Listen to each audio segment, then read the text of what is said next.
We are creatures of desire, and the essence of our desire is not what we think it is. It's not fame, it's not power, it's not wealth. Beneath all of that, the primal force that shapes your every move, your every decision, is one thing: sex.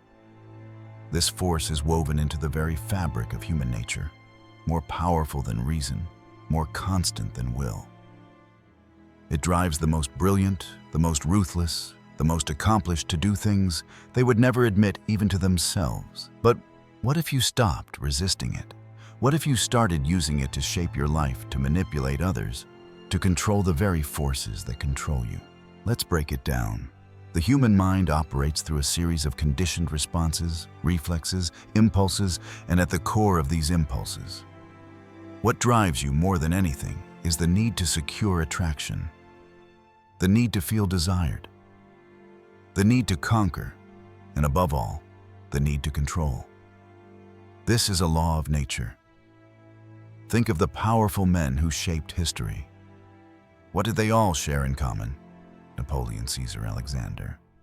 They all wielded not just power over empires, but over minds. And they did so by tapping into the very thing that resides within everyone, the drive to be desired, to be pursued. In the game of life, sex is not just about the act itself, it is the currency.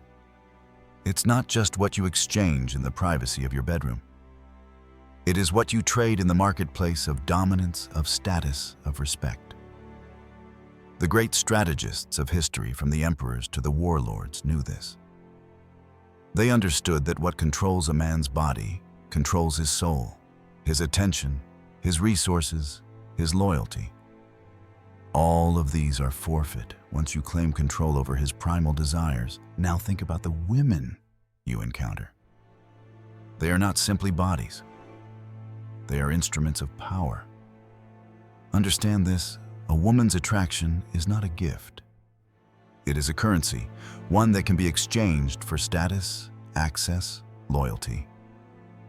They may look soft, but their power lies in their ability to manipulate the deepest instincts of men. That's why you must never ever make the mistake of thinking sex is about giving. It's always about taking. It's about taking the power, the devotion, the loyalty.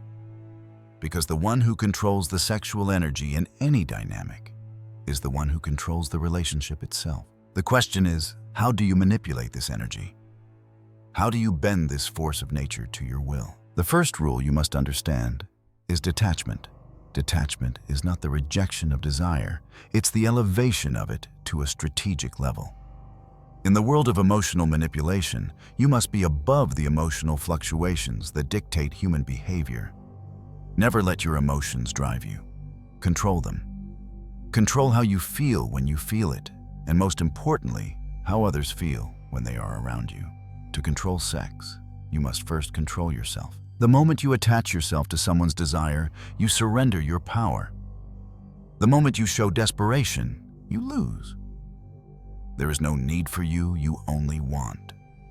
But that want is a weapon. It is lethal when used with calculated precision. Do you think Napoleon, that master of men, showed desperation?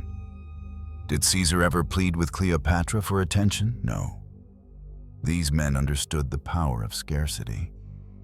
What they gave was a rare gift, a taste of something so unattainable, so desirable, that their influence could bend the will of even the most powerful. Scarcity is a tool, not a condition. When you are scarce, you become valuable. When your presence becomes a rare commodity, you become the object of desire. They will seek you. They will long for you. But your true power lies not in giving them what they want, but in controlling the flow of access. If you give freely, you dilute your value. If you withhold, you increase it. In this, you must master unpredictability.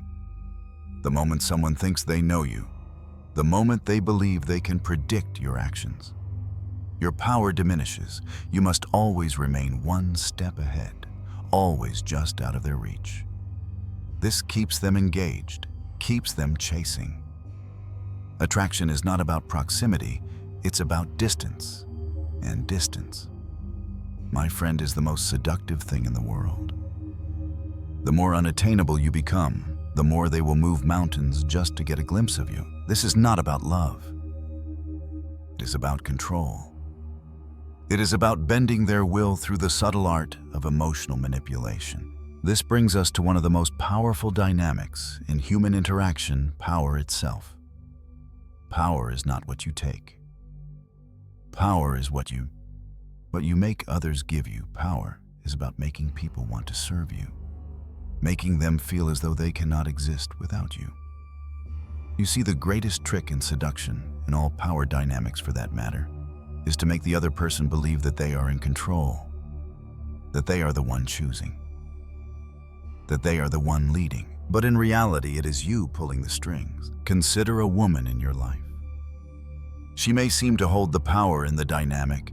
She may seem to be the one making the choices, dictating the terms of the relationship. But the truth is, she is merely reacting to the energy you project. If you want to control her, you must control the way she feels. When she is unsure, when she is uncertain, when she is in a state of confusion, she is at your mercy. This is where emotional warfare comes in. Manipulation is a weapon, but it is not crude. It is subtle, delicate. The whispers, the gestures, the glances almost carry with them a message of dominance, but never too much. Let them linger in the air. Let them wonder. Let them come to you thinking they've chosen it for themselves. The moment they think they are in charge, you have won. And this is the final lesson you must learn: to never apologize for your power. To never apologize for the force that drives you.